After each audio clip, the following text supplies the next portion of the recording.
class. All right, let's talk about religion. Can the Bible be taught in schools? Yes. When we say taught in schools, what exactly does Is it it part of the mean? curriculum? Is it not part of the curriculum? Are we talking about religious schools or public schools? Public schools. My understanding is that you can use it as a piece of literature for review, but you can't actually teach it as in proselytizing or... Okay, very, very good, absolutely. So can you teach it? Yes. Yes, but there's a B-U-T to it. Here we go. Yes and no. If it's read as literature in an appropriate class, mathematics is not probably the appropriate class unless you can find something mathematically related to the Bible, then I believe you could probably teach it, but that's probably going to be a stretch.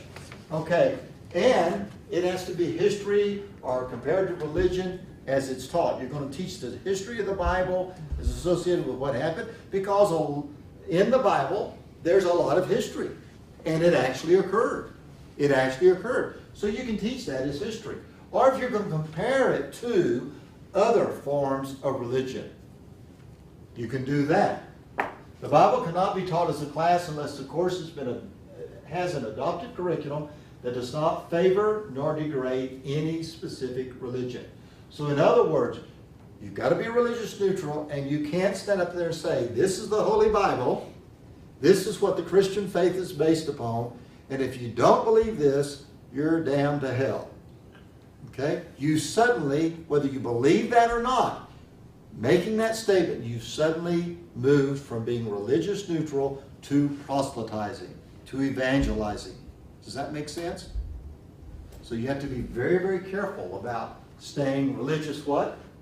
Religious. Religious neutral. All right? Can Bibles be distributed in schools? By students. Not by teachers or administrators. All right, here's the answer. I have one question. Yes. What if a student asks me what religion I profess? What religion you profess, you can share that. Okay? I'm a Catholic. I'm a Baptist. I'm a Presbyterian.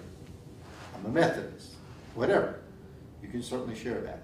But going beyond that, I would be very, very careful. Well, what do you believe in that religion? That's interesting. I don't know anything about being a Baptist. You're suddenly, well, go home and talk to your mom and dad about that. Or go see the local minister, whatever it may be. There's a Baptist church, 3 blocks away. There's a Catholic church around the corner. Go talk to the priest. That's the way you remain religious neutral. There's nothing wrong with sharing what your faith is, but you just don't take it further. Does that make sense? All right, can they be distributed in the schools? Absolutely not. You can't distribute Bibles in schools. You can place the Bibles on unattended tables.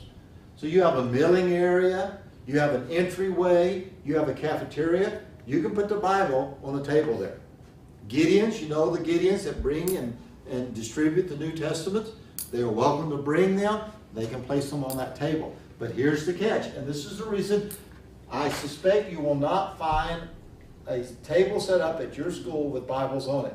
Because if you put Bibles on it, you've got to put any and every other religious tract and material, to include Satanists, cults, sects, etc. Wow. So most districts will not allow any religious literature left on a table in any school. Does that make sense? All right? And be careful about it in your classroom. Be careful about laying the Bible or whatever your religion is, whatever the testament is associated with your religion. Be careful about laying that on your desk. If you're going to read your Bible or read whatever your religious text happens to be, do it at conference time when there's no students present. Pull it out of your drawer and read it. Read it before school. Read it after school. Okay? I read a devotional every day. Every day. But I'm careful about bringing that out and letting it lay and using it as a form or as a means to proselytize, to evangelize. Make sense? Okay. Can students read the Bible in any class or any subject while at school? Yes. By read, does this just mean No. on their own? Oh, my goodness, I'm not getting any answers here. But- Yes, sir. When they say, can they read it, does that just mean on their own free time if they've done over work or something? Yeah, can they read their Bible? Yes or no? In class. Yes. Raise your hand. Don't be afraid, don't be shy. No, raise your hand. Okay, here we go. Yes. Yes, they can be read. Students can read the Bible. Students have the freedom to carry a Bible, to read a Bible in any class as long as their actions are what? Not disrupting. Not disrupted. Not disrupted. Joss, I have told you 5 times today, put that Bible away. We're in math class and we're doing our math homework, our math classwork. Okay? But do we still have, when I was the principal, we had dear time, drop everything and read. Does that still exist? Anyone know that? Yes. Okay? During dear time, can a student read the Bible? Yes. Absolutely. Had a 2nd grade teacher come running down to my office one morning during deer time. We had deer time. She came running down to the office. She left her class. Is that a potential legal entanglement? Yes. Yes. Never leave your class alone. She left her class. She came down and she reported to me that Austin, the kiddo's name was Austin. Austin is reading a Bible. What do I do? And I looked at her, and it was a teachable moment. First of all, I said, let him read the Bible. Secondly, get back to class, and I'll come down and I'll talk to you about it. And then I, in that teachable moment, told her, you can't leave your class, and Austin has the right, as any other student has the right, to read a Bible. As long as it doesn't what? Infringe on the instructional process. Right. As long as it doesn't interfere with instruction. What if Austin, at some point, because he's reading his Bible, he starts talking about it to his friend Joey? Okay, he can do so, but in, let's say this is deer time. He can do so, but that could be, a teacher can very well say, you know what, you're interrupting Joey. You're disrupting Joey during this instructional time. Joey's to be reading his book. His book isn't the Bible, and you and Joey can talk at recess or at some other time when we're not involved in some aspect of instruction. Could that become a legal issue? I mean, I can imagine a parent getting angry because maybe they're atheists. And Oh, they're yes, saying, it could if the parent thought the teacher was permitting it. Mm. If the teacher thought if the parent thought the teacher was permitting it. So you have to do something about it. You can allow students to read the Bible. You can allow students to share information about their religion, whether it be Christianity or any other religion. But if it becomes disruptive to the instructional program, the parent says, you know what, my child couldn't learn science because Austin was continuously telling him about how to become a Christian. Mhm. That's a real problem for the teacher. That's a legal entanglement. Right. All right? Now, please let me tell you, don't be afraid. You do have certain rights in terms of religion, but you just have to be smart. Just be smart. Let me give you an example. There are schools, and maybe your school system, I see it in the neighborhood that I live in, over on the west side, that says, hope you enjoy your hope you enjoy your winter break. And when I see that every year, I think, why don't you just put why we're out, what holiday we're celebrating? It is Christmas. Hope you enjoy your Christmas break. Can they put Christmas? No. Yes, they can. Well, no. So don't be afraid. Know the law, and yes, you can put Christmas break. Now, many school systems may put winter because there may be multiple religions, and they don't want to necessarily offend, but even if you offend, it's still not against the law. They're just being courteous. They're just being courteous. Does that make sense? Yes.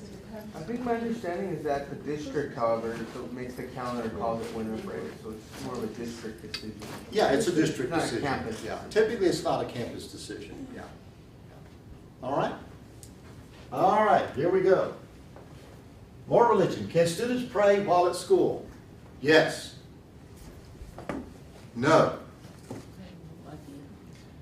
Here's the answer. Students retain their constitutional right of free speech and expression, even in the classroom, including the right to pray and to share personal beliefs while at school, unless it what?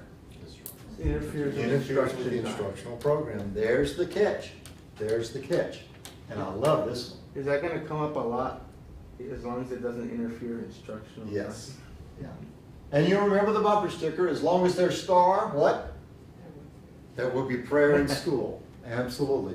Years ago, when I was a principal, it was before star, what was it? Tax, is that what it was? Tax. Before that, what was it? Toss. TOS, that's what it was when I was principal, TOS. Well, that was a bumper sticker that we would see around town, okay? And the bumper sticker would say, as long as there's TOS, there will be prayer in school. Well, there's probably a lot of truth to that. Probably a lot of truth to that. Okay? Here at the university, as long as there's the teacher exam or the principal exam, there will be prayer here at the university by students. Can teachers pray with students? The answer is no. No. Praying at school with students serves as an unconstitutional endorsement of religion. You're no longer religious neutral. You're crossing the line. Okay? You're proselytizing, you're evangelizing, you're sharing your personal beliefs through prayer. And you're including sporting events too, right? Yes, and that is a result of Santa Fe ISD, not New Mexico, Santa Fe, Texas. Anyone ever been to Santa Fe, Texas? My All dad right, is Josh, there. they very well know where it's at, yeah. If you're on your way to Galveston, you're gonna go through Santa Fe ISD, Santa Fe ISD.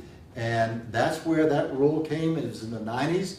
And at the time, at every sporting event that we had as a school district, we held prayer.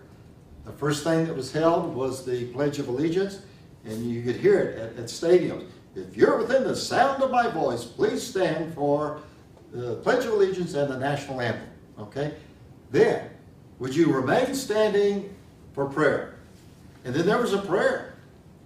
So, but that came to a screeching halt when an atheist said that was infringing, and that was unconstitutional, and it was making school, allowing school to no longer be religious neutral.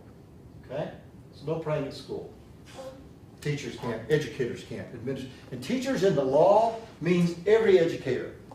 Teacher, counselor, paraprofessional, administrator, anyone that's an educator. When the word teacher is used in Texas education law, that means every educator. Yes?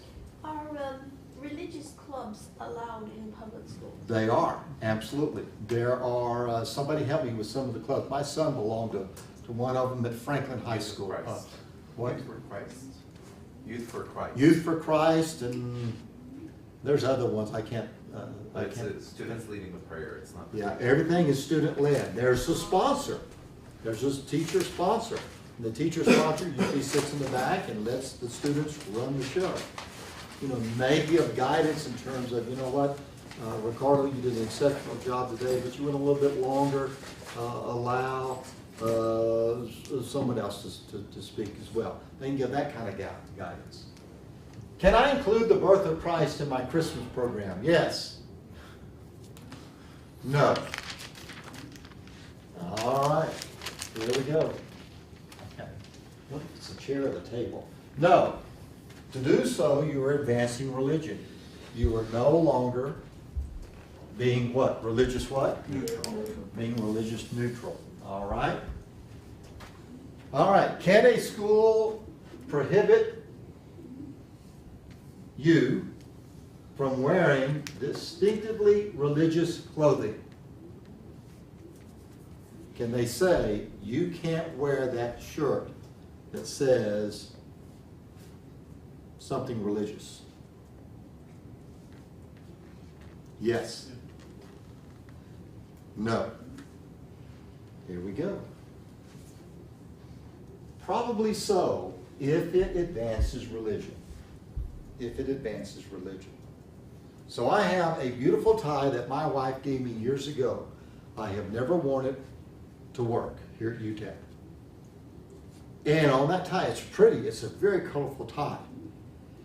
So I wear it on Sundays, Saturdays. And so when we go to church, okay? But it has, as a part of this colorful tie, John 3:16 on it. Okay? It's printed on there. Very unique, very pretty. And it's a wonderful tie that she gave me. But if I wear it to school, what might I be doing?